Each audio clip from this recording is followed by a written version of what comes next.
Skill assessment for obtaining blood pressure by the auscultation method. Palpate the patient's brachial artery. Apply the correct sized cuff snugly on the upper arm.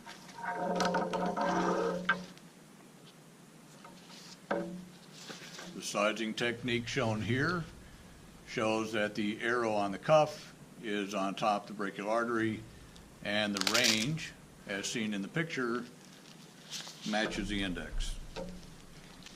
Make sure the lower edge of the cuff is positioned at least 2 centimeters above the bend of the elbow. Locate the brachial artery distal to the lower edge of the cuff.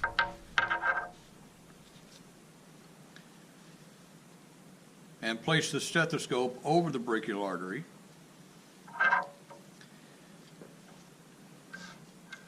You will not hear any pulse sounds at this time. Close the inflation valve on the inflation bulb, pump the bulb, and add air to the cuff. As you begin to add air to the cuff, you will begin to hear pulse sounds. Pump the cuff to about 20 millimeters of mercury above the point at which you no longer hear pulse sounds. Open the valve slowly to allow air to escape at a rate of 1 to 2 millimeters of mercury per second. Note the systolic pressure. The systolic pressure will be heard when you hear the first pulse sounds return as you deflate.